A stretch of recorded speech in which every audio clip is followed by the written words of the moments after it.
Play Out podcast.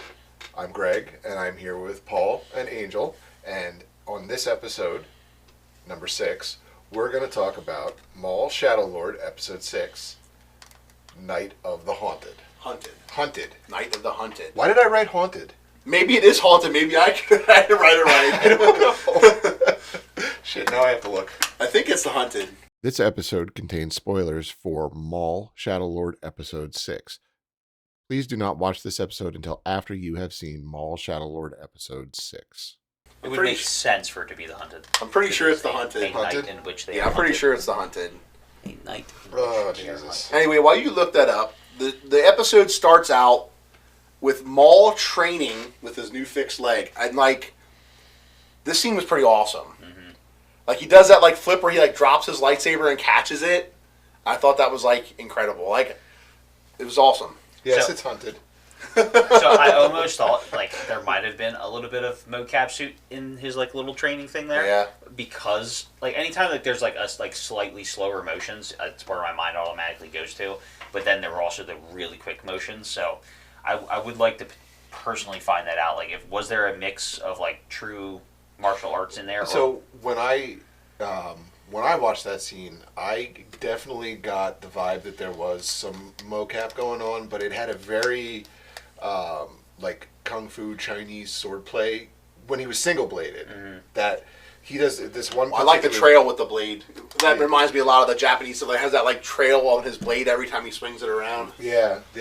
But he does this. It's all right. He does this one move where he goes tippy toe and then comes under and then does this thing, and it a lot of the old kung fu movies where they're fighting with the really flexible blade sword, it really just kind of gave me that vibe, and I rewound that a couple times. That scene was cool. It was okay, how much fun can we have just watching this guy train by himself, with the lightsaber? But it was cool because it's showing that his leg is completely fixed now. He's ready to rock and roll again. There's nothing stopping Maul again. It's definitely working, right? Yeah, it's definitely working. The funny thing is, though, when you think of Maul, you think of this master, swordsman. So it's is this what we don't usually see with Maul? Does he normally train this way, or is he more meditative? Because you see him in that state a lot. You see him in that meditative state a lot, where he's sitting and envisioning. Like the tea scene with Devin, and I think it was episode 2. Yeah, he's such a pseudo samurai. It's not even funny, which I kind of love. Because this is the same thing, where you'd have a samurai practicing his swordsmanship, and then yes, he's sitting there, he's drinking tea, he's meditating. And like you mentioned in the last episode, that Maul isn't the one usually using the force powers. He relies primarily on what he can do with his lightsaber. Mm-hmm. It's not a lot. There's some, but it's not a lot of choking people out, or he doesn't lightning people or anything like that. He relies primarily on his skills of attacking. I would agree with that. You don't see any force pushing or any of that stuff. I mean, he did lift that pike up to the ceiling, and then you see in the window and slice him in half as he comes down or whatever. But yeah, that was. Yeah, it was pretty cool. You primarily see him use the force for his physical capability, his force jumps and stuff, or his saber throws. Or you see a lot of him going back to episode 1, using things around him to change the environment, open doors and stuff like that. Yeah. It's cool that they never went the lightning route and stuff like that with Maul, and because they didn't have to. Yeah. It's got a kind of a telekinetic feel to it. If you were going to equate it to a Marvel mutant power, he seems to be the martial arts that also has telekinesis. Yeah. Kind of thing. Okay. I feel that way. All right, yeah, so next, Maul is shown spybot footage of Merrick. Spybot. Spybot. Shut up. I'm not going to do it. He's shown the footage, and it's at this point, I think to myself instantly, does Maul actually know Merrick? That he, because I don't know, it's tough. Does he just look at it oh, he's an Inquisitor? Does Maul know that Inquisitors are a thing yet? He mentions a couple times in the show to the Inquisitors. Like I think the first time they get mentioned is like episode 3 or 4. He says to them, "Well, you've obviously never encountered an Inquisitor." Okay. Because Devin I think he's talking to Devin about how like, I can take care of myself or whatever, and he says something along the lines like, "Well, then I guess you've never met an Inquisitor before." So that's what I'm saying. Like, have we ever seen him encounter an Inquisitor before this series? I mean, chronologically? Yeah, like I'm trying to think of any time. Afterwards, in Rebels, right? Correct, yeah, because but before this time, no. when you see Maul for the first time, is on Malachor, and you see the Inquisitors see him, and they're like, the Shadow. Yeah. So they're familiar with Maul, Maul's familiar with them. Yeah, I'm assuming that maybe at this point Maul has never encountered one, but I'm assuming they've also been looking for him as well.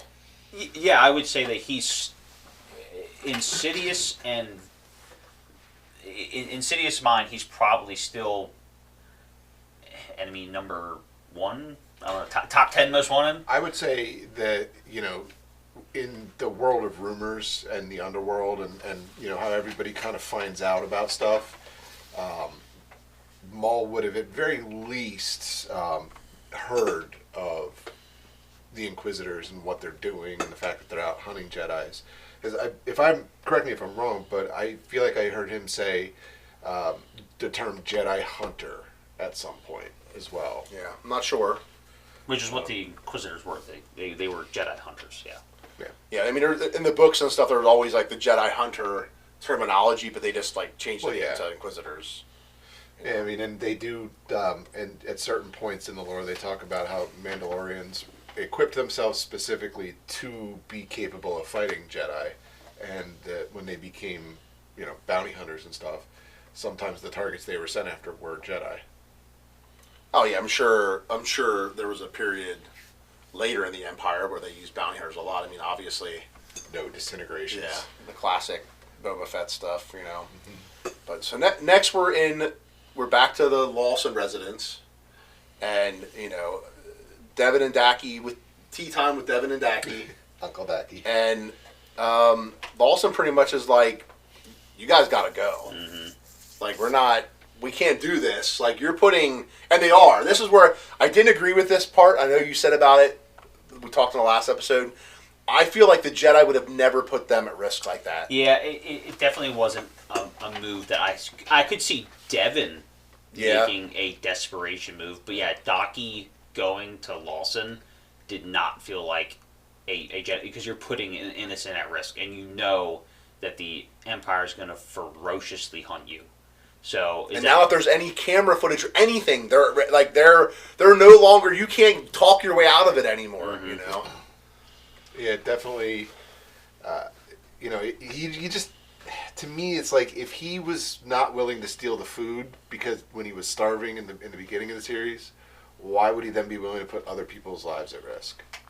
Doesn't. Well, yeah, it does. I do.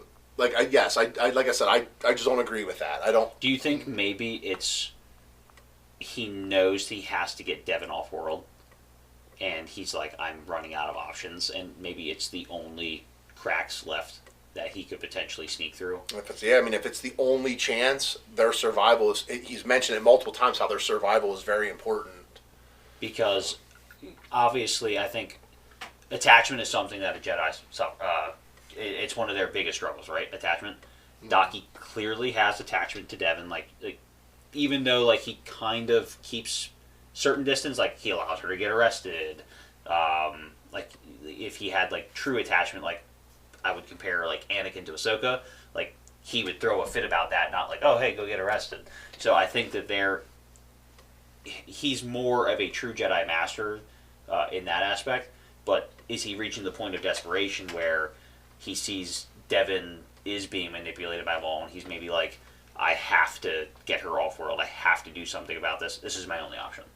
Patrols are locking us down everywhere. I need to get her to safety. I care about her. And they did have no other option. Yeah. I mean, based on what we know, who they've met, and he does mention that they're just passing through. They've only been here for a short time. So, maybe this was their only option. I mean, It's tough for me. It's a hard pill to swallow for me. But I agree. Like you said, it doesn't make any sense, and you know they are likely to get caught. yeah, yes, it doesn't take long either. No, doesn't take like 3 seconds. So yeah, Docky tells. Well, first Riley and Devin go to Riley's room. Basically, let the adults talk. Yeah, and it's kind of interesting, you bring that up, let the adults talk, because she very clearly, you can see from the expression on her face, doesn't think that she's not one of the adults. At this point is when I finally realized that she's younger than I'm thinking she is in the show. I know we talked a lot about the age and stuff in the last episode, but like at this point when Docky is like, do what I say, go to your room type thing, this is when I finally realized, okay, she's just a kid. Yeah. She is just a kid. Which, if there is going to be an eventual slide of Devin to Maul's side, it's moments like that really would push her away. Like, okay, you don't think I'm an adult enough to like handle these conversations. I've witnessed genocide. I live on the streets. Yeah.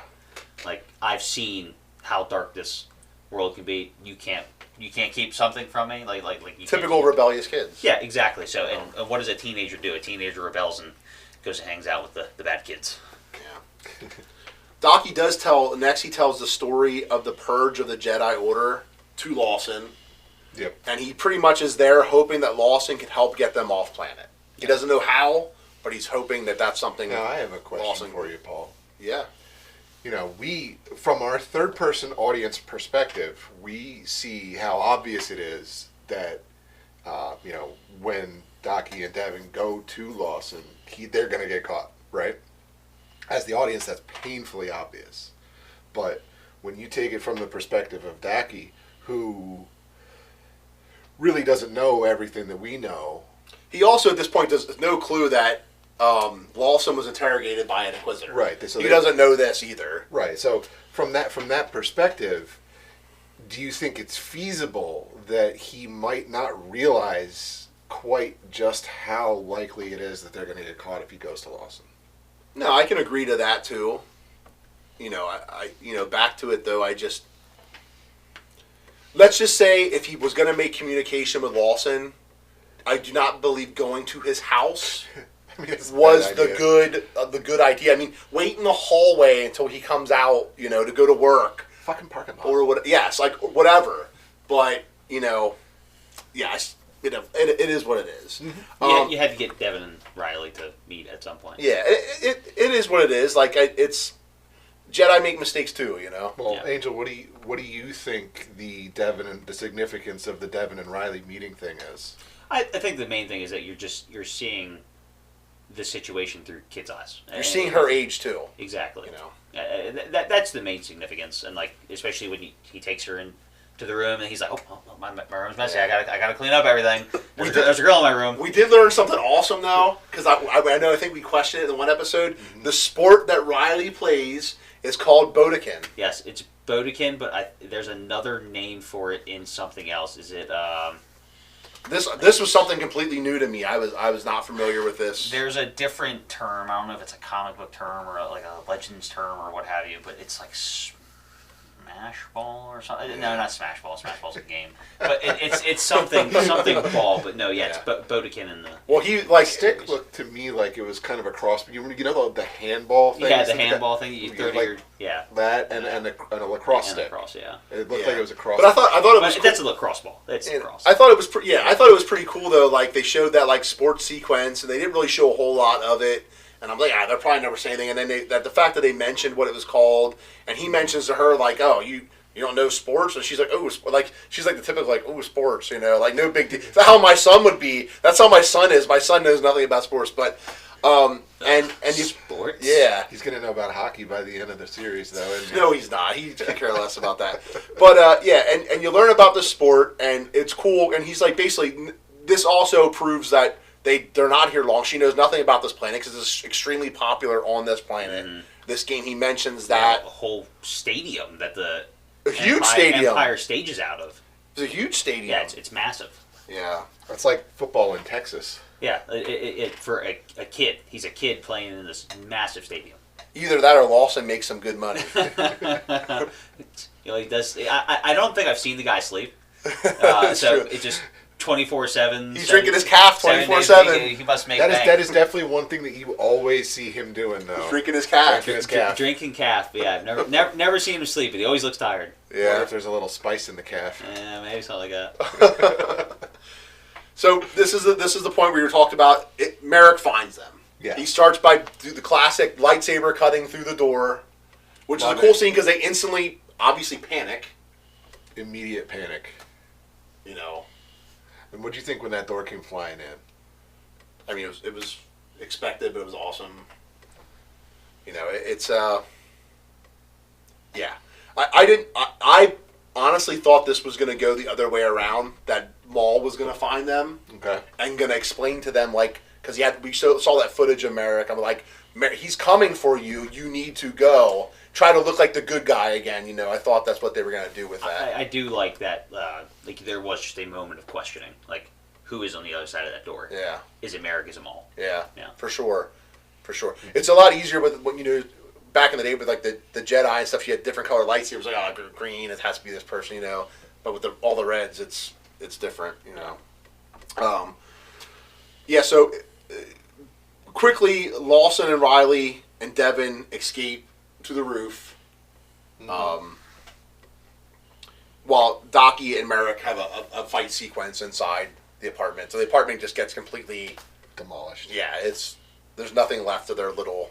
In fact, little it's on apartment. fire when they leave. I can't help myself but think, what are the other people in the building doing? You don't ever see anyone else leaving? Well, it's just like, this apartment's on fire. It's an entire building. They must have some really good fire suppression systems, or what's going on with these other people. I mean, it is the future. Yeah. Or a long time ago in a much more technologically advanced galaxy far away. Yeah. But this actually was one of my favorite scenes coming up right now in the show to date, which was Devin protecting Lawson on the roof from the gunship. I thought that was pretty awesome. And she's sitting there and she's swinging away. I mean, you know, you don't see a lot of that in Star Wars. The people deflecting or stopping, you know, heavy blaster. Well, you see the way she has to react to it. I mean, she's like getting hit back and stuff like that. That was pretty wild. It's almost like trying to hit like you have this like pitcher pitches 100 miles per hour and you never batted before and you finally hit the ball and your whole hand shake. That's how it looked. I mean, I was wondering when the first brother went through the door. I was like, where's the Empire in this? I was like, there's no way he came alone. And then obviously, they come flying. Their gunships waiting on the roof for any type of attack. So they had a plan. The Empire knew this wasn't just the first brother figuring this out. Like, they let Lawson go for a purpose. They knew that it was all going to lead back to finding everybody together. Doesn't Docky escapes him? Doesn't he escape? Doesn't he pull the ceiling down on Merrick? Is that what he does? I forget exactly what happens in that scene. In the apartment, I think that's how he's able to. He like pulls a ceiling or something down on him. Is that what it was, Greg? He pulls. Sorry, I lost my place because I've been so enthralled with listening to the conversation too. I believe that's what it is. Yeah, he does some kind of forced manipulation of the immediate surroundings. It gives him a little bit of time to get away. Mm-hmm. Yeah, because obviously, you know, in this situation, Docky running. Is he running because he's worried about Devin, or is he running because he knows he's outmatched? Well, you got to think he's still hurt. They show that often. Yeah, so you know that he's still injured, and they're keeping that as a consistent foreshadowing for what's to come. I think that's not going away. That's going to stay, and it will eventually. I mean, it's also very realistic, though, with as close as they're timing the episodes to each other, that he wouldn't be better. Correct. Yeah. I mean, even with any kind of accelerated healing, What was his actual wound? It was in the initial fight with Maul. Mm-hmm. Maul was basically kicking the snot out of him, and he kicked him in the gut, and he fell through some scaffolding and hit the ground. Okay. Yeah, I don't think he ever got hit with a lightsaber or any type of. It's just like some kind of internal damage. Yeah, I mean, he got kicked with a robot leg. Well, I'm just saying, there's no cut, there's no nothing. He's just perpetually internally bleeding right now. Yeah, I mean, he might be. Yeah. We don't know dinosaur physiology. Yeah. It could be green blood too. But it's also Predator good blood. that he's injured because it helps understand how an Inquisitor who is limited, like intentionally limited, because Vader and Sidious didn't want them to become too powerful and become a challenger, so they are already trained limited intentionally. Like, So- obviously to fight Jedi, but for him to be able to fight so consistently well with an older master, like one that's wise and would understand things, for him to be able to keep up, you have to keep him injured. So 101 me on the limited part, because I'm not as familiar with Merrick. How is he limited? Is it the suit? Is it some kind of force thing, or is it just they didn't train him fully? No, and that's exactly what it comes down to. It's just the fact that you have Vader and Sidious, like two Sith, only can be two, which makes you wonder why Vader's even allowed to have his little force clonies. But they can never get too powerful. Like, they purposely limitly train them because they don't want challengers to their role. Okay.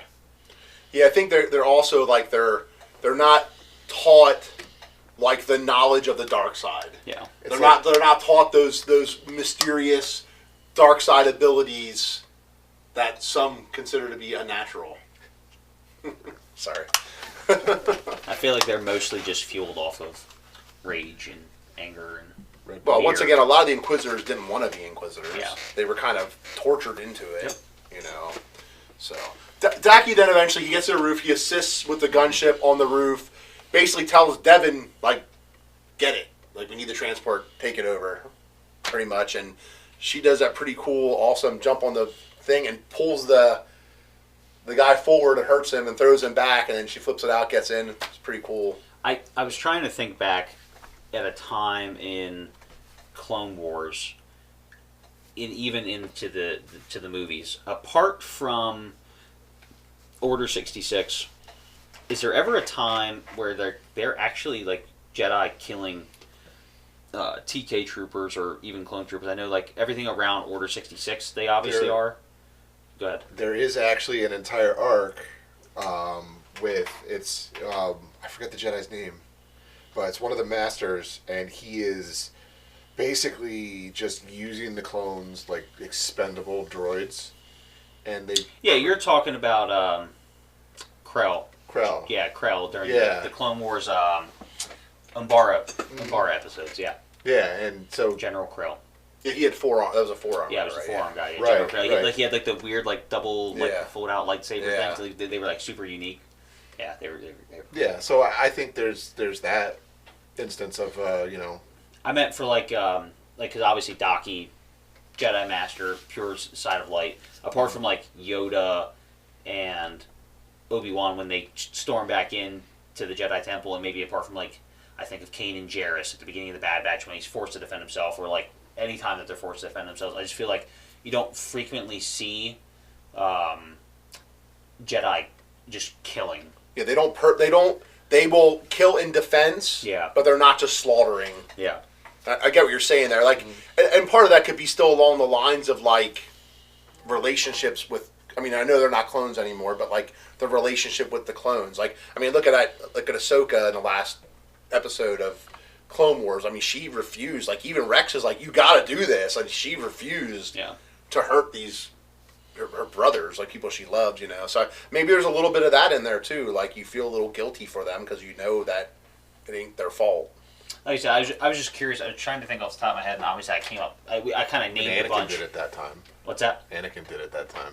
Yeah, Anakin's Anakin. So. Doesn't count. So Merrick and Daki continue to fight a little bit on the roof, and Devin breaks up the fight by obviously shooting the gunship at Merrick. She waits, like she doesn't just like at first I was thinking, oh my god, like this is crazy. She'd be shooting where her master is, but she waits to perfect timing and she shoots, and they escape. They get in the ship and they start to escape, and we have some fun moments coming up with this, like, I don't know if it's animosity, but like between Devin and Lawson, like basically he's treating her like a child, you know. I think another push towards like you guys treat me this way, Maul treats me this way, type stuff. Yeah, I mean, just the way he is about it. Have you ever flown one of these things before? Yeah. You know, she's just like... And she does some awesome shit with it, too, you know? Yeah, she does. She's like, how do you like it now? Yeah. You know? Well, she does answer honestly when she's like, not really, because like as part of her Jedi training, she's going to be trained in like space flight, but she would train on a Jedi. A fighter. Exactly. Yeah, a fighter, not a... So she says, well, not really, but then she is great at it, Yeah. because just naturally. Like Yeah, the instincts of the Jedi, exactly. you know? The Anakin Skywalker pod racer, Yeah. you know? You know, and also there's the whole time Rey flew the Millennium Falcon through a crashed Star Destroyer. For some reason, like I don't know why, like, and this is like, I tend to poo-poo on the new trilogy, but for some reason when you said the Millennium Falcon and like not having the experience, the first thing that came to my mind was this meme with Rey. I don't know if you've ever seen it. It's the one where she shoots like the 3 ties when they're like when they fly in on the Millennium Falcon, and it's like. But getting a girlfriend, and it's like my wallet, my time, my and I can't remember the third one is, but then she's like, she has like My that soul. woo like face. It's like you should look up that meme. What the hell is an great aluminum one. Falcon? Aluminum Falcon? Yeah. Is that what I said? No. From Star Wars Robot Chicken. Okay. Did you ever see that? See that? I don't think I've seen the aluminum Falcon. Oh my god, you got to watch it. Like after the Death Star gets blown up, Vader calls the Emperor on the phone. And he's telling the Emperor what happened. He's like, what do you mean some kids blew up the Death Star? Yeah, what do you mean about an exhaust port only 2 meters wide? I have seen this. And what the hell's an aluminum Falcon? He's like, how long are you been in space? You probably smell like leathery burnt bacon. But anyway. Burnt bacon.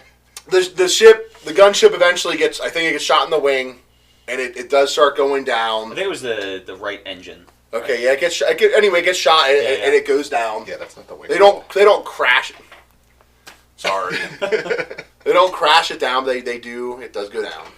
I actually thought it was something that stuck out in my mind. Like as good as the show is, like in terms of like their ability to like encapsulate the world, I thought they had a really soft crash. Yeah. Because they had one engine shot out, they were kind of started going down, then the next engine got shot out, and then I felt like it almost looked like they landed on sand. Yeah. Instead of like crashing into, I just thought it seemed like an awkwardly soft landing. I was like, that didn't seem to fit. It was with a what Jedi happening. soft landing. Yeah, as I was like, maybe. Or maybe the ship was still flyable enough that they weren't. It wasn't a damage enough for crashing. Yeah. It was still flyable enough. That is one of my. I don't have a whole lot of gripes with the Star Wars universe, but they don't ever really fully. I mean, there's some out of universe stuff, and there's some things that you can find online that kind of after the fact explain it, but in universe they don't ever really explain the physics of why can a Star Destroyer float in atmosphere? Why doesn't it get burn up coming in through the atmosphere? How does an X-Wing fighter actually turn in atmosphere? Why don't TIE fighters just fall out of the sky? All of these flight things. They don't really ever explain any of that. And this, in my mind, just kind of piles onto that. So I think like when I picture an LAAT crashing, my mind just goes straight to First Battle of Geonosis in When the they're Clone just Wars. exploding out of the sky everywhere, crashing and everywhere. like just how violently they crash onto world. Yeah. I mean, because you think that's when that's how Kenobi almost dies and gets saved by was it Waxer and Boyle at the time in the first battle? Like he's banged up from it. Yadi-Mundi. Thank you. Like he gets banged up from it. Like they both sustain. Padme gets thrown from it. They did land in the in Clone sand, Wars, didn't yeah. they? Which she's landed in sand. There you go, sand landing. That's the way to survive a A sand landing. yeah. I don't know. I've already fell in the sand. It still hurts. It's not. Not only that, it's like rips you up, man. It's like glass. I just It's everywhere. for some reason it's just one of the things that stuck out in my mind. I was like, man, that's a real soft landing for how Yeah. It's an LAATs interesting point. typically I crash. had completely written that off, actually. Listen, It was just something that I was like, I'm gonna say that the ship got better over time, and it's better. just was able to got a little control back. Was able to They throttle back. they looked back at that Battle of Geonosis, and they were like, man, these things they fall hard. Like we gotta figure that out, That was the Empire improving things. So next we're seeing at the back at the police station, and Boots says Lawson will eventually be pleased for what I did, and then it pops up that Lawson is now wanted dead or alive. Oops. Yeah. So, do we think Boots actually that this Does bothers that register him? to him? Yeah. Is this Does it actually register bothering now? him now? I don't know, because he doesn't say anything about it. He just kind of moves on. Well, he pauses, and it gives enough time for Lieutenant Blake to come over and basically say those boots aren't, Those Made boots for are walking. regulation. they're not made for walking. Yeah, they're not standard. Lose the boots. Do you think that bothers him? Do you think 2 boots is nothing about 2 two boots? boots becoming no boots? Yeah. I think that bothers him. I think later on it's going to come into play where that was a way that Lawson easily identified him, and I think it's going to come into play later where it's not going to be easy to identify him. Without the boots. You think like he's gonna shoot him, Possibly. and yeah. Well, doesn't he have like sort of like a different faceplate? I mean, he might. I thought the other ones have But like I'm saying, like, think about cover it. lower. I mean, yeah, maybe, I guess, but I'm just thinking about, like, a combat's going on, there's a bunch of them, I don't know. I just... What happens if he's hiding behind cover? Can't see his boots. Stick a foot out. Let me see who you are. Identify yourself. I just They're think... squeaky. I just think that's They're gonna. definitely I think it's gonna be squeaky. something that's gonna be important to come into play because it had a purpose. I mean, Why did it have a purpose? It's got to be more than just a little. take your boots off. Take your Well, boots first off, off, it's yeah. weird that he had boots to begin with, and second, he's forced to take them off. I felt so special when I noticed that, though. So because I did not notice. First, that. how did you not? His name is 2 boots. I only know. Well, Greg said to me, he's like, "Oh yeah, when he jumps down off the thing, they show a close on his boots." I'm like, I didn't even think twice about it. I didn't even. So I went back and watched it because it bothered me that I didn't see that. Well, yeah, because most droids they just have, metal droid feet. In the entirety, like C-3PO, even R2-D2. So he can be quiet. Stealth boots. Stealth 2 boots. My +2 to stealth bonus. I don't know. It just it struck me as weird. And then when he jumped down and he had the actual boots on, I was just okay. It all makes sense now. Do you think he got the name 2 Boots because he wore the 2 boots, or do you think he got the name 2 Boots and thought, "Oh, it would look good if I wore 2 boots"? What came first? I The think boot of the name. Yeah. I think Riley gave him the boots when he was a little Or the boy name. and started calling him 2 Boots. Or the That's actually, name. that's actually like a pretty cool like arc to put into that character in their relationship. Yeah, Right? So Maybe Boots saves Riley then from death. maybe. Maybe there's a sacrifice from Boots to There's Riley. no way Riley dies. But I'm saying saves him. Like, That's what I'm saying. Yeah. There's no way Riley dies. And Man, you're setting yourself up for a George R.R. Martin moment. There's no way. No way. Yeah, but I mean, that's actually like, once again, it's one of them things that maybe a lot of people overlooked and don't think twice about. But like talking about it here, it's like awesome because it's like what you said. I mean, I would say it's probably there's a good probably chance that that's true. That's why Riley was so upset about, you knew me your whole life, and like maybe he did name him or give him the boots or whatever, and there's something more to that. Yeah, I mean, maybe he was just a little toddler running around, and he picked up the boots and ran up to him and just, 2 Boots, 2 Boots, and just waved them in his face, and the droid was just like, I guess I'm 2 Boots now. Or do we have the exact opposite outcome? Is 2 Boots vilified? Is he going to become basically a just run-of-the-mill police villain? Will he not help them at the end? I mean, there's possibility. Will he Yeah, fall like if he into line? takes the boots off, is that the significance of him turning evil? Yeah, are you basically removing his personality? Even though we've already kind of identified that they all have a little bit of personality, at least police droids, like once you take his boots off, is he just going to fall in line?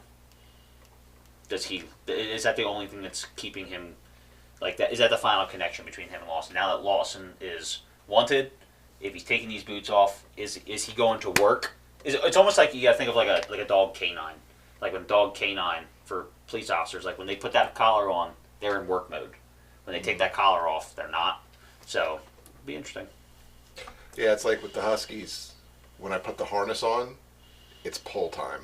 But if I put the leash on the collar, they're, healing and walking next to me. Yeah, it'll be interesting.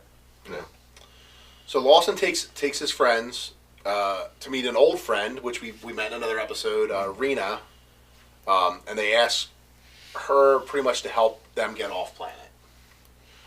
Oh, hey, did you notice? It's a casino. It is a casino. It is a casino. We were really wondering when she was in the earlier episode what her business was. Well, yeah, you go in there, there's just her in this room, like there was a couch. Yes, because yet again, and we talked about this in the last episode. It started, I think, the last episode with like one of my favorite things, like these painted set pieces, and yet again, the casino is one of them. It's one of these like just this immaculate, like I think it's like a watercolor painting or however they're doing. But I mean, just every single time you see it, it's almost still in the background because it's almost just like it's painted on there, but it's so just vibrant and it's just a gorgeous scene. I know we talked about this before, but instantly, because it's Star Wars, someone sees them and snitches. Mm-hmm. Naturally. It's literally... It's a time again trope. Yeah. Rena, she fights back with them, with Lawson. Them two pretty much do all the talking. She fights back and is like, basically, almost like, she doesn't say I can't help you, but you're getting that vibe, and he tells her, look, I wouldn't ask if I wasn't desperate. She says she'll see what she can do, but we also hear at this point, Riley's asked by Devin if you know who this is, and he says he's mentioned before, I think she was some kind of informant, but we find out then that she used to be a bounty hunter, and somewhere along the lines they saved each other's lives. Mm-hmm.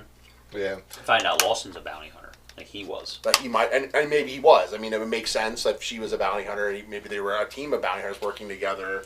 It's also interesting that Riley kind of leaves the impression that there's more between them also. And you almost think that might have something to do with him and Riley's mom not necessarily being together. I drew that conclusion. You're saying you drew the conclusion with, like his mom's no longer in the picture because of her? It might not necessarily be directly because of her, but there is always that possibility that, things were not necessarily romantic between them, but they had a chemistry that the mom couldn't get over. Okay. Or, it could be any number of things. Or maybe the chemistry led to something that happened that caused the mom to be like, you know what, I'm out. Yeah, maybe. I like my theory better, but where she just has an important role. Her job was important enough that she was willing to leave her family behind to do it.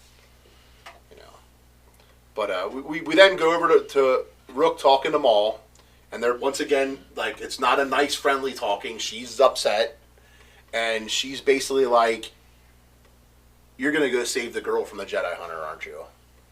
You think she has, a jealousy thing going on? Maybe. It does seem like the further we go on with Maul and Devin, that she's getting more irritated. She's feeling replaced. Well, I feel, and I kind of take it back, and sorry to cut you off there. Maul's always seeking out an apprentice, and she is a very loyal partner to Maul through a lot of this. So maybe if there is a jealousy, maybe that's, and like I said, I'm speculating. I'm still trying to think of this myself. Maybe that's where that comes in. I've been loyal to you this whole time. I've been through your rise in Mandalore. I've been through your fall in Mandalore. I rescued you from Sidious in this prison that you were held in. I'm here again for your rise in power. I'm your number 2. Yeah. And she doesn't have the abilities that Maul's seeking. She doesn't have the ability to challenge the Emperor and Vader. Well, once again, she was someone else used. Correct. And exactly. Does Maul actually even care for her? Yeah. Maybe she secretly loves him. Could you imagine her having to take Maul home to Mom? Really? Could you imagine him walking through the door, this is your new boyfriend? Well, I have an alternate theory is, what if she is actually just that loyal? She understands the lay of the land in that regard, but she thinks that Maul is getting too clouded by his desire to have an apprentice, and he's screwing up the plan over it. That would make that would make a lot of sense, because you got to think she's Mandalorian, so she understands honor and purpose and military chain of command. So I think she understands that that's probably a good point. She probably understands that she's one of his lieutenants, and she's basically just checking him. Yeah. Or she wants to let him know that of her concern. She's concerned. Do you think Rook knows of Maul's grand scheme? he mentions a couple times that the reason Devin's so important is we can finally kill Sidious, take out Sidious. I mean, he does mention that to her in a past episode. Why do they care? Is a good point. I don't think they care. I think Maul cares. Well, the Mandalorians very. I mean, the two that are with Rook very clearly say they're there for the money. Mm-hmm. And you know what? On some level, you gotta figure Rook at very least started off being there for the money. I think maybe she was initially there for the power, because you got to think of like how Gar Saxon, because like Rook is kind of like a pawn, like a second to Gar Saxon, whenever he's with Maul, and it was a way to seek control of Mandalore, which he then gets control of Mandalore through the Empire. But I think here's one thing I think. I think Maul's obsession for revenge is noted throughout Rebels, Clone Wars, everything. At this point, Maul now has moved on from Kenobi because he does not know if Kenobi survived Order 66. At this point, he doesn't know if Kenobi's alive still. So his obsession moved from Kenobi in Clone Wars. You know, and he also felt after he killed Kenobi's love interest, Satine, Duchess Satine, he felt a little, redeemed from a Kenobi thing, but now he's over the Kenobi thing because he believes Kenobi is probably killed in Order 66, and his focus is revenge on Sidious for what Sidious did to him. Mm-hmm. Which, what did Sidious actually do? I don't really know. We don't know. Well, he says replaced him. Just replaced him, I guess. Yeah, but like Sidious didn't know Maul survived. I mean, I wouldn't think he would know that. We didn't think he survived for 10 years. Do you know why? Well, I think God. He very clearly was able to feel Anakin in being in mortal danger and go rescue him. It stands to reason that he would know that Maul was alive in the bottom of that pit. I think Sidious made the knew. decision to not. And for some reason, I feel like I saw something at some point where, I mean, it could be an accusation from Maul.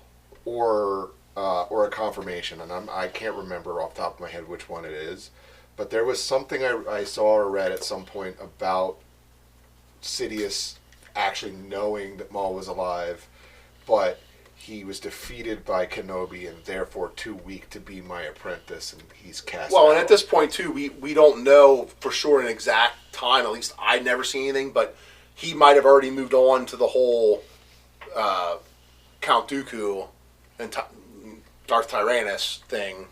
He had him queued up. He might already moved on to this since, Maul was that swordsman, but he wasn't that powerful in the dark side. He was no, Tyrannus powerful in the dark side. He definitely had some growing to do. Yeah. Which we now see that he's definitely done. Yeah, so. They're found. They're found at the casino. Mm-hmm. I like the emergency elevator in her office. The emergency elevator in her office.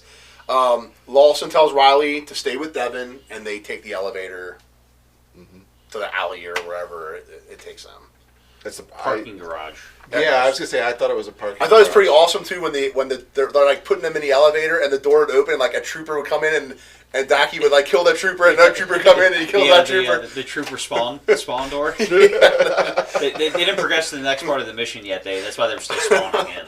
But it was just funny. Like one comes in, he dies. The next one comes in, he dies. It's pretty funny. So Daki was spawn camping. Yes, pretty much. But yeah, eventually they know that they're in trouble, and they also take the elevator down. But at this point, Devin and Riley have already moved on from the elevator, obviously, because there's troopers down there. They see, not the ATST. What was the other? It's not an ATST yet. The Walker is there. There's a Walker there. You're talking about the first generation of the ATST? Yeah. ATDT. Yeah, something like that. But anyway, it shows them walking the streets there. It shows a whole bunch of troopers. Yeah. And they kind of run away. Spybot.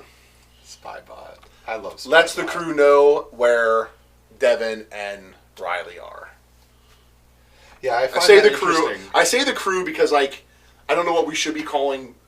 They're the Shadow Collective, but that's so much to say every time. Well, I don't mind saying if that's what we're at, if they actually what they are right now. They're the Shadow Collective. As far as I know, they're still the Shadow Collective because Vario named them the Shadow Collective when he outed them to Lawson, and we never got anything that says differently since then. Okay. But I will stop calling it their crew. But I've been calling it. Even when I write my notes when I'm watching the show, I write down the crew. Yeah. So quickly then, Riley and Devin are confronted by Merrick. Eventually pushes Riley and Devin to jumping on a train where Merrick follows.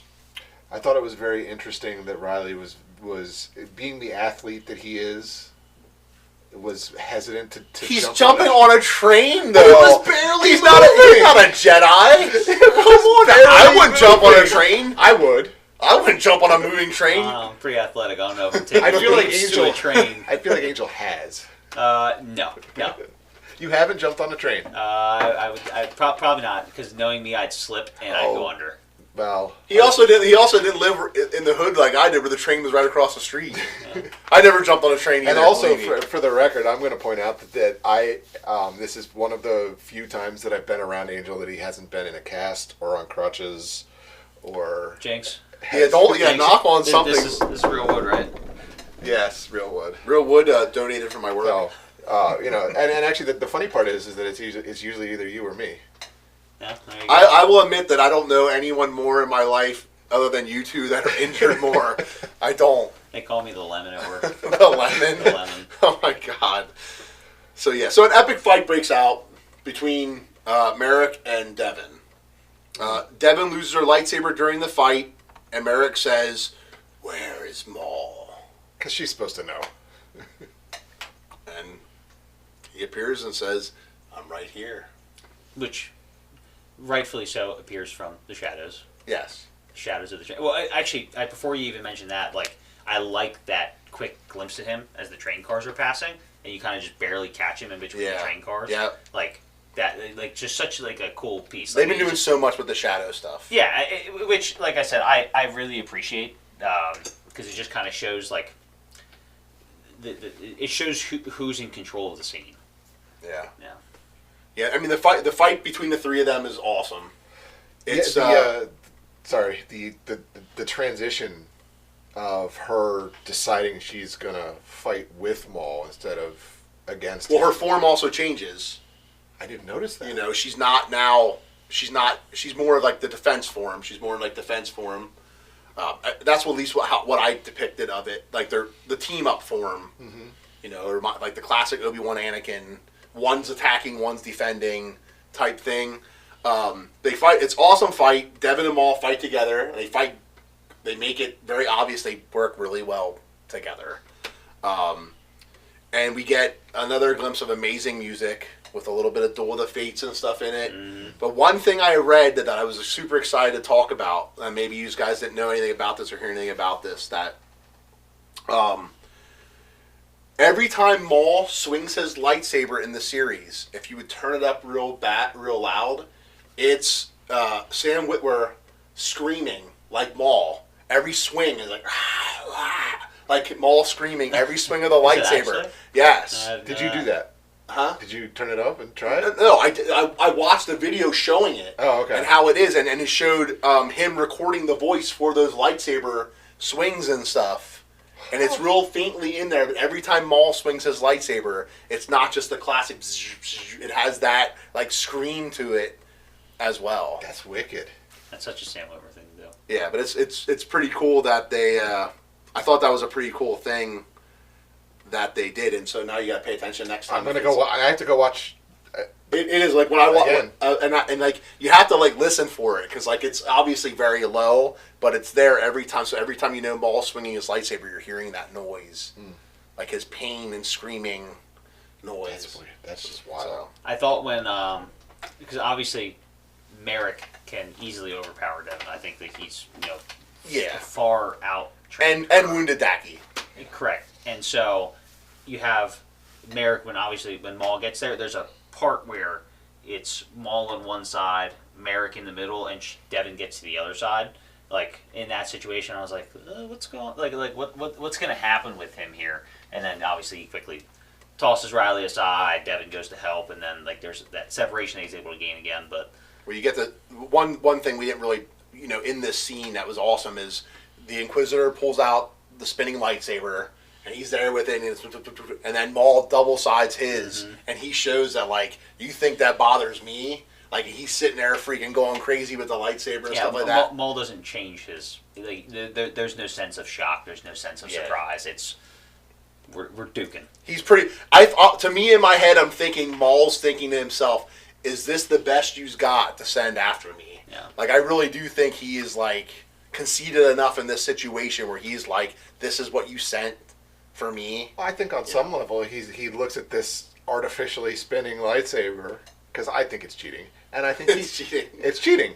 He's not actually spinning the lightsaber. The lightsaber is spinning the lightsaber. And I think that's what Maul thinks. And he goes, "Oh yeah, this is what it's really like." Yeah, and he does, and it's cool because they do they pull out the scene a little bit and show it from like a distance, and it's cool with once again with the colors and lighting. You see the flashing of the lights and stuff everywhere on the scene, and it was an exciting moment because like, you know, we've seen this Inquisitor thing with these spinning lightsabers now for in a couple different things and stuff, but like we've never seen this answer to it, you know. Like I said, this show's just exciting. Maul's exciting. The show's exciting. It's been so much fun watching this. And just, you know, every time, and I've said this in other episodes of the podcast, every single time I rewatch the episodes that we're going to talk about, I see something new. And I'm trying to pay attention because I know I got to get on here and talk about it with you guys. And I'm still like, how did I miss that? It's almost one of those things like, I almost wish I was new to Star Wars sometimes, because like I've seen so many of the common tropes. Like I've seen the hallway fight trope, the emerging from the shadows, the light, like the lightsaber lighting, and then like the music coming. But like so watching it through, like, 'cause Alicia never really got into the animated stuff like I did, and so like being able to see this fight between Merrick and Maul, and her just jaw dropped and like just like holy crap, it makes you appreciate it again, like just how incredible it is. It is definitely fun to find someone who's never seen Star Wars before and watch it with them for the first time. The one thing about Star Wars that always amazed me, and we said early on with this show, we're not here to bash Star Wars. I find the good in everything made Star Wars. Star Wars as a whole, you can make the worst movie ever made, and it's still not enough to ever cancel the great of Star Wars. And early on, but like experiencing Star Wars, my son, he liked Star Wars because his dad liked Star Wars, and he went to Star Wars. But now to see him actually at an age where he's like appreciating Star Wars and like understanding, and like it's an awesome feeling. So I understand how with Alicia it probably gets you excited too, because now it's like when you're watching Clone Wars for the 75th time, she's gonna watch it with you. Well, no, it's funny that you say that, because then like I remember it was after she watched the first 4 episodes. After they were out, because I had already watched the first 2, and then we watched the first 2 together, and then the 3 and 4 together. And I remember immediately afterwards, it was late, and like it was definitely time to go to bed. And I'm like, but look at this part of Clone Wars. If we this is where Maul's first introduced. Okay, this is where they change how they're actually like between season 2 and 3. Like this is where they make their big upgrade. Oh, here's where Maul takes over this. I was like, but I can't start you there because you're gonna miss this character. So you blew up her brain. She was like, it's time for bed. That's funny. But, Devin separates the train then, and they get away. Which was foreshadowed. They showed it like 3 times. Look at the chain. Look at the link in the carts. Yeah, but it was cool. They separate, and you see like the pan out of Merrick, fading away in the background on the train. You think he was going to use the helicopter blade to go after I was hoping not. Well, yet again, it was another one of those times where I'm like, oh, this is where it's coming. Yeah, not a fan of the helicopter blades. I'm super glad that they didn't do that, because I hate the helicopter blade. Yeah. I don't think we're going to see it. I'm very indifferent to it. Like, it's one of those things, like, it doesn't really bother me. I understand why it can bother people, and we talked about it. Do you know why it bothered me the most? Was in Rebels, in the temple. Okay. When they're in the temple, and that temple, this temple stuff's awesome. We get Vader in that, we get Maul in that, and then the Inquisitors come and they're just flying. Like Ezra's fighting to climb up this thing, and there's we're just gonna helicopter in this cave. There's no air, there's no lift, there's no wind. We're just gonna helicopter all around this cave. Like I said, I know a lot of people have problems with it. I'm indifferent to it. I've accepted it. Yeah. I think like I watch Rebels and skip over those parts or anything. But it is funny that you say that because we talked about this off camera, and it was like, so yeah, when they're standing there spinning it, why aren't they moving forward or backwards? Yeah. Why is it when it's like this, do they all of a sudden? Like, do you have to look? Is there an arrow? Is there an arrow on it where if I don't look, if I have holding it the wrong way, it pushes me backwards or pulls me forward? Like, I mean, it's eat your own blade. Yeah. So there's a theory that lightsabers are actually edged, and I don't know if I buy into it or not. But I mean, you say that, but like the darksaber obviously is considered an edged weapon. Yeah. But so, if you think about it in that regard, the theory being how, the conversation that starts it is how come sometimes lightsabers cut things in half and sometimes they just burn them and knock them away. And or sometimes you get stabbed in the stomach and you survive and other people just don't.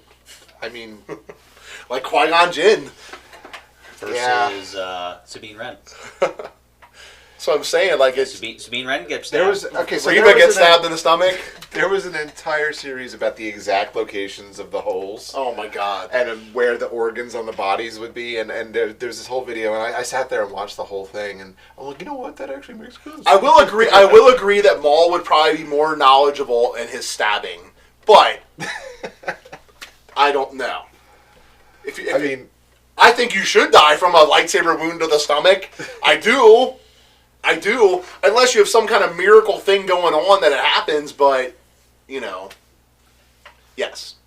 But anyway, then Devin and Maul turn to each other. She has her lightsaber up.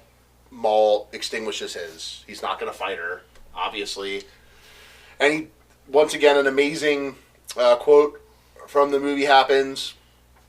Now you've seen the face of your true enemy, Maul says to Devin. Mm-hmm. What'd you make of the look on his face when he puts it out? He definitely has an expression that's not blank. He knows he almost has her. Like, I think he knows that he knows that after they did. The fight scene with them together was pretty cool. Yeah. And he knows at this point that, like, look, like you want to use your force powers, you want to use your lightsaber, I'm going to let you do all those things. Yeah, look who we're fighting. We're fighting the right person right now. Yeah. Realize that we share the same enemy. And it's got to be difficult for her to ignore the fact that they really vibe in a fight situation. I mean, well, yeah. She wasn't really, when Maul came in to help, she wasn't manhandled at all. Mm-hmm. She wasn't pushed around at all. And you'll notice when she was fighting with Daki, they were both getting manhandled. Well, Maul was he was just abusing them. Yeah. Like, Maul purposely did not kill them. Even though Devin saves Maul, or saves Daki, I think there's a couple times where Maul could have killed either one of them in that sequence. But, so the series then ends with, Merrick talking to, hologram of we don't know who. Yeah. I know who. I'm pretty convinced it's Vader. You think it's Vader? I feel like it. Listen, the Inquisitors answer to Vader. They answer to Vader. That's who they answer to. They don't answer to Sidious. You've never seen an Inquisitor talk to Sidious before. So I don't think it's Vader. Initially when he goes and he kneels, I'm like, oh, it's Vader, and I'm like, where's the? Yeah, they didn't do any of that. And I was like, it's the Grand Inquisitor. Yeah. I also thought, because we don't know when this character in canon, at least I don't think we know when this character comes into play in canon, and since also Merrick was in Ahsoka, I thought maybe it was Grand Admiral Thrawn. Because we don't know when his play becomes part of this big scheme of the Empire at this point. We know he gets introduced in Rebels, but it doesn't mean it wasn't before What Rebels. does Merrick say to the hologram? Something Lord. He calls him Lord. He just calls him. Yeah, I don't. Says, hey, something along the lines of my Lord. Yeah, I don't remember exactly what he says, but I was just thinking because if he uses the word Lord, then that makes me not think the Grand Inquisitor. Yeah, they call the Grand Inquisitor the Grand Inquisitor. Yeah, and it makes me also think that it might not be Thrawn, because I don't think he'd be calling Thrawn. No, either. he'd be calling specifically say Admiral. or Grand Admiral. Unless at this point in time, like He's not a Grand Admiral. maybe the first brother is so loyal to the Grand Inquisitor. Like I said, I think if it was Darth Vader, you would have heard breathing, because that's just like the perfect fear tone to put you out on, to hook you again. That's why I think it's the Grand Inquisitor. Yeah, like I said, I don't. Obviously, they want it to be a big surprise. Yeah. I think it's very obvious for it to be Vader because Vader is the one they answer to, and he's the one who trained them. He's the one they answer to. But I don't know. I don't know if we'll see next episode or not. I don't know if I'm right about what he said. Yeah, I don't know exactly either. I didn't write it down. But that's where the episode ends then. And Angel, there was a question for you that came up with a friend of yours. Yes. And I'll have mind you, this came out. Never mind. I don't want to lie. I want to say. I thought it came out after the 4th episode, but it might have come out after these two. Okay. And the question was, and I'll pose it to you guys, and I'll share my opinions on it. He said something along the lines of, "Is this the best animated Star Wars show?" And he believed it was. Without misquoting him, he was making the hyperbolic statement that this is being the best Star Wars show. Where I can't disagree with him is that I think we're at the best point of visuals, and we're marrying those visuals with the continued success of a good score and soundtrack and theme that way. But I almost immediately became argumentative, even though, like I said, it felt so hyperbolic. Yeah. Because I don't know how you can say so soon. You don't have the depth. You don't have the history. Yeah, I would say I wouldn't consider it my favorite anime. Actually, at this point, I won't even say it's a top 3 of my favorite animated. I think visually, like you said, it's the best visually show.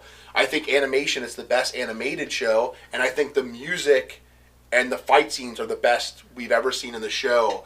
But it's hard for me through some of the stories in Clone Wars. Now, Clone Wars had 7 seasons. I still think this is Clone Wars Season 8. Yeah, but it had 7 seasons, and Rebels, the ending, the last, from the point of Kanan Jarrus's death through the rest of that series was just some of the most emotional and greatest writing I thought that Dave Filoni ever was a part of. Mm-hmm. But if the show keeps going to where it's going, I think I might move it up at least a spot or 2 by the end of the series. I think this is one of those things for me to say it's the greatest animated Star Wars show. It's going to take more than a season. Yeah. What do you think, Greg? Well, I will say it's very difficult to pick because, Clone Wars started it all. In my mind, there was a lot of... I loved the prequel trilogy, so take everything I say about the prequel trilogy with that in mind. I think it's okay to be critical of certain aspects of Star Wars because, if we weren't going to sit around and analyze it and pick the good and the bad and, what we do and don't like about it, well, what the hell are we doing here, right? But... Well, not only that, they should look at it, I think, as a whole, like Star Wars, you need fans who criticize certain things without bashing Star Wars, only because those people who are writing these stories are never going to understand what the fans hate and what the fans like if we aren't sitting here and being critical of some things. And it's entirely possible that a fan sees something that the creator's too close to it to see. And if that gets back to them, they can pivot, in future seasons. But to take that point, the prequel trilogy, in my mind, and I think a lot of people agree with me on this, presented an Anakin Skywalker that was a little too whiny and soft. And you take the Clone Wars, and they give you a little bit more of a bigger picture about why that was like that, and they kind of develop him even more. And with that level of perspective that the Clone Wars gives you about Anakin Skywalker, you can go back, and a lot of the stuff that's going on in the prequel series makes a little bit more sense. Yeah, it fully fleshes everything out. I mean, they just do such a great job of... Dave Filoni's ability to backfill gaps in Star Wars is I joke around. I call it the Filoni fix. Yeah. Anything that happens in the movies that like doesn't make sense or whatever, he will eventually get it. It's the same stuff he's doing right now with the Mandalorian stuff with the cloning and everything like that. He is going to make it okay that the Emperor was there. You know? realize in like a couple years, everybody's gonna think, "Oh, dude, the sequel trilogy is awesome." Yeah. Like I said, when it first came out, it left you kind of. Dude, I saw how people treated the prequels. I'm gonna. Exactly. That's what I'm saying. Well, and you know the guy that played Jar Jar Binks? Yeah, on my best. On my best. He literally was on the Brooklyn Bridge, and I watched an interview with him. He was sitting on the edge of the Brooklyn Bridge about to jump off because of how people treated him over Jar Jar Binks, which I think is absolutely horrible. Well, yeah, a character that like you didn't make the character. You were asked to portray this character. But the thing is, no matter how you feel about Jar Jar Binks as a character, he did a phenomenal job playing the character. Mm-hmm. You know, there are some times when there's characters that you absolutely hate. And then you got to stop and think to yourself, wait a minute.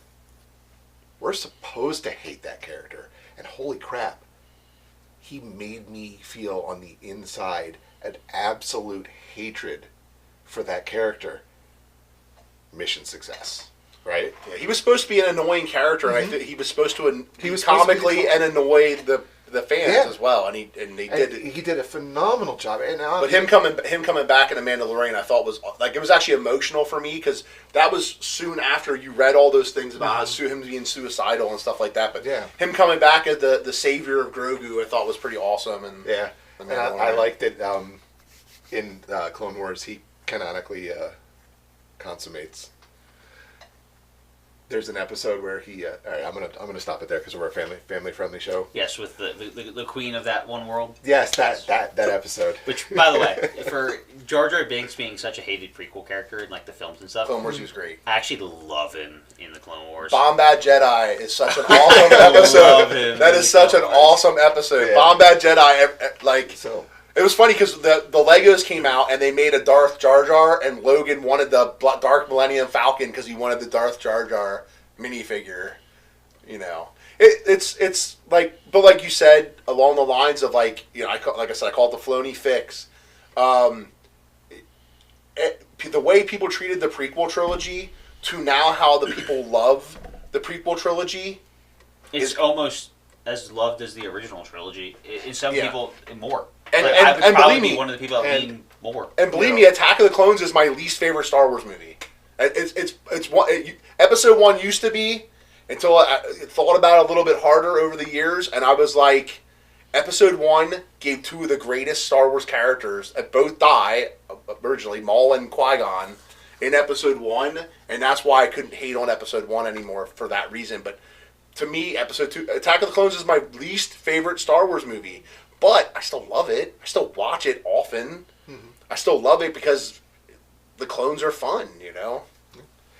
But to kind of bring that home,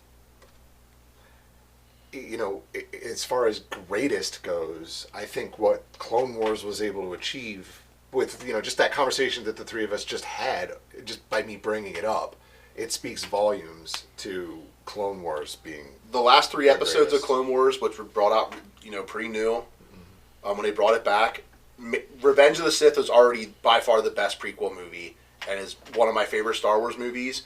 That even made that movie better. Mm-hmm. Like that intertwining of that story was so awesome, and like just the emotion you feel, like those final moments with Anakin and Ahsoka, just like oh man. No, it was chills again. It was great. It was awesome. Like even something simple like the part of that where Obi-Wan is like, tell Padme I said hi and stuff like that. Because even he did the wrong thing by overlooking this stuff. Like he knew what was going on. 100% he knew what was going on. You know, but it's the Filoni fix is Maul. I'm sure Maul is going to keep fixing things from the prequel trilogy and maybe some other things in between. And I do believe the shows like The Mandalorian and Ahsoka are going to continue to fix the problems that fans had with the sequel trilogy, because one thing I know about Dave Filoni is he does not let his fans down. Mm-hmm. He listens and he does. Like, listen, this show Maul is that awesome because he listened to what the fans wanted to see with Maul. You know, he didn't Boba Fett hit Maul. He didn't turn He didn't turn Maul into the good guy. You know, I actually I saw an article somewhere, and you know how Angel, you don't like the crew of kids and the scooters, right? Yeah. The Robert Rodriguez. Trying to make it like American Graffiti. Yeah, right. exactly. So according to the story that I read, Favreau was the showrunner, and he flat no'd the scooters. He said, "You can have the crew. I'll work it in." The colors just didn't make sense. No on the scooters. Hard no. And I'm not a huge Kathleen Kennedy fan. I don't think she listens to the fans a lot. I definitely am more of a Filoni guy. But apparently the story went that she pretty much hardlined that, and they were there on day one. You know, the thing about, you know, and we'll get in episodes talking about these shows in particular, like Book of Boba Fett has a lot of amazing moments in the show. It does. But it has just as many moments I'm like, it makes no sense, and I'm like, why? I was like, I love when the Hutts came. I love that sequence. Yeah, it's great. When they brought and I'm loving that we're gonna get to see them again in the Mandalorian movie. But I love that sequence where they're like, "Who are you? Like, what are you?" Just because he's dead doesn't mean you get to take this place over and stuff like that. And I thought that was pretty awesome. And riding the Rancor and stuff, I thought was pretty cool. But the show just, if Boba Fett would have been like Maul, like you can still have a conscience and like you respect Fennec and stuff like that, would have still been the dark part of him, the evil part of Boba Fett. And I'm not saying he's ever evil. He did whoever paid him the most money. He's a bounty hunter. But like, you know, he was originally the next big Star Wars villain when they announced him before Empire Strikes Back came out. You know, I wanted to see more of the villain side of him.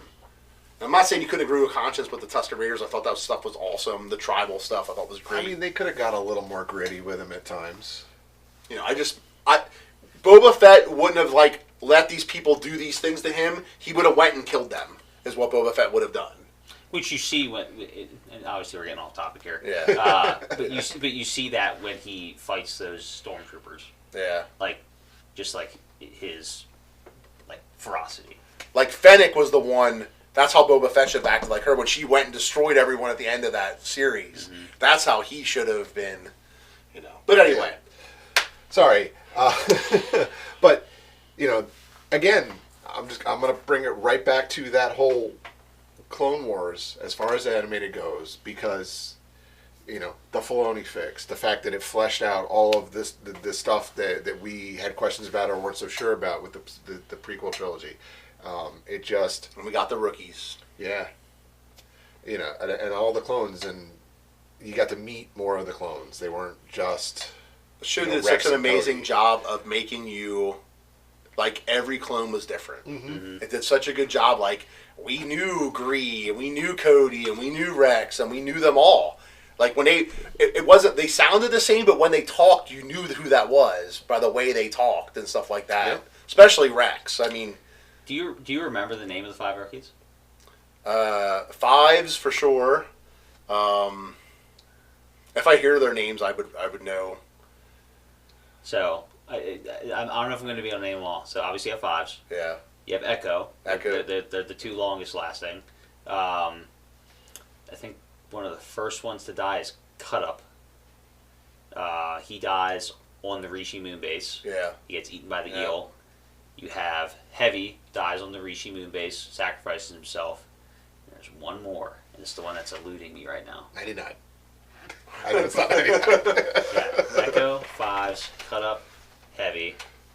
There's one more. And this one, the one you're talking about survives. He's one of the ones that survives to be an ARC trooper, right? It's him and 5s that survive to be the ARC troopers. No, Echo and 5s become ARC troopers. Oh, Echo and 5s. Echo dies on the Citadel. Well, but he doesn't dies. Die then. Yeah. Echo dies on the Citadel. That's right. 5 lives on. 5 goes through the whole like Sidious conspiracy and clone like Order 66 chip inhibitor chip thing. So he goes through all that. Is it Cut Up's the first one to die? I can't remember the other guy's name. Yeah, stuff. The rookies, any of the stuff with that group every season is fun. Yeah. You know. But yeah, so Yeah, see how that just keeps spinning you off. But I do agree with Paul and Angel. The artwork, the animation, the plot is solid. As far as Maul goes, it's got a lot of work to do if it's not going to rank high overall. When it sees its final season and that final episode has ended, if they've got a, it's their game to lose. Yeah, I think like I said, if season 2, we didn't even finish season 1, but if season 2 is half as good as season 1, because the one difference is in this show versus all them other shows, and I think Angel could probably agree to this to an extent. Those shows weren't the greatest on the first seasons, Rebels or Clone Wars. Correct, but I love them. No, I do. I do. I love the cheesiness of the first 2 seasons of Clone Wars. What about the Clone Wars movie? That was the roughest of all. That's, I always tell people, like, should I watch this movie first? I'm like, no. Watch the show first and then go back and watch the movie later. After you already are in love with the series. But I just, like, watching it through, like, you talked, it was your last episode or this episode, how, like, in Clone Wars, like, towards the end of it, it got to be bigger story arcs where you followed it. Yeah, they put it wasn't all this, like, episodes together. Wasn't all this, like, flipping around. Like, I think the first episode of Clone Wars is about Yoda, right? The first ever episode is Yoda. About Yoda meeting with King Kotoku, whatever his name is. Yeah, and it's a cool episode. That's great. First of all, so many great one-liners in that episode that I still use, like, must be the whole battalion down there. Yeah. Probably packing armor, too. Like, yeah, it's great, but, like especially for me, for like at first, Rebels started out as like this. You could tell Dave Filoni tried really hard to make Rebels this kid show.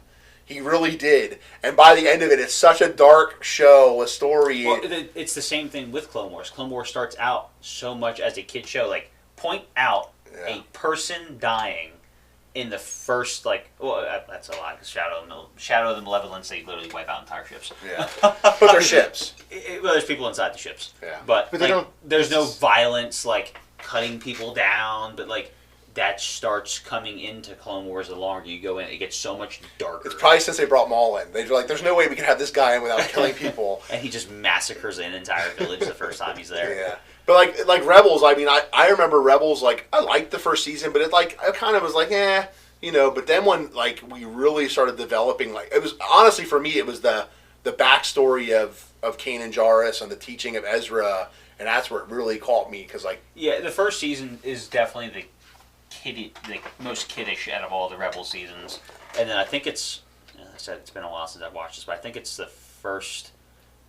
It might be the last episodes of season 1 or the first episodes of season 2 when Vader finally shows up, which is one of my favorite scenes in all of Rebels, and it's when, like, Ezra's like I feel it again, and he's like, the cold, and then you just snap to Vader, and it just that was cool. It's like, well, Rebels, I love Clone Wars, but talking about the greatest, like, Rebels will always have this special place in my heart because of the like Morvis gods and the World Between Worlds. Well, they're also in Clone Wars. Yeah, but, like, the really diving in, though, I feel like they don't dive into the World Between Worlds until Rebels. Yeah. You only deal with, you see the Mortis gods. I mean, I guess I always just feel like the wall art, the original image of the Father, the Son, I mean, I think that's where, with the Rebels thing, for years I've been tossing around getting that tattooed on me, so, like... The Mortis gods tattooed? Oh, it'd be so cool. Yeah, I thought about doing a large back tattoo with that. 100% you should do it. Don't let Jen watch this video. I'm sending this. I send this on me. So one of the things that I do is I get 1 million subscribers. I'll do it. Oh yeah, did you see that? Have you watched any of the previous episodes of this? I haven't. No. Oh, okay. Greg says if we get 1 million, like Cody made him change it to 500,000. No, I never agreed to that, Cody. If we get 1 million subscribers, Greg said he'll shave his head and his beard, and he refuses to shave for anything. So that'd be pretty amazing. My own mother doesn't know what I look like without a beard. Nice. So. Maybe you don't have a chin. It's probably shattered from all the hockey. There's probably nothing left. He's gonna be he's gonna be Merrick. You can never see Merrick's face. You'll never see his chin. So yeah. At least I don't have Chuck Norris chin. It's just another fist. He pulled a hair out of his beard like it was like that long the other day, and like that's something that grosses like hair and stuff like grosses me out. He's like the best. He plucks this like hair. It's like this long out of his beard. Angel, the best part is we were in Paul's Cybertruck. Oh jeez, just leave it on the floor. Yeah, it was. I coiled it up. Don't. I coiled it up and I put it in my pocket because I didn't want to leave. Hair and fingernails just bothers them. All right, so fingernail. Yeah, I'm with it on the fingernail thing, but yeah. But anyway, awesome talking about the show. By the time this episode comes out, it'll be Friday. I'm super excited for the next 2 episodes, and we're still doing the May the 4th thing at Penn Cinema, Palmyra Flagship Cinema. Yep. Last 2 episodes, and super excited for that. So yeah, that was another great episode. Well, I just want to say thanks to the guys for having me on. I obviously can't be here all the time just with my work schedule and crazy busy life, but he'll be on as much as he can. Any time that I get to sit around and talk Star Wars is always an awesome time. Well, I think we had a great time having you on, and I'm looking forward to the next time you can make it with us. Hopefully, I'll have some new merch by then. Roosevelt's. Yeah, teaser. It's Ahsoka related. All right. Yes. So thank you for watching our One Way Out Star Wars podcast. I'm Paul. I'm Greg. I'm Angel. And we'll see you next time. And may the Force be with you. All right. Thank you.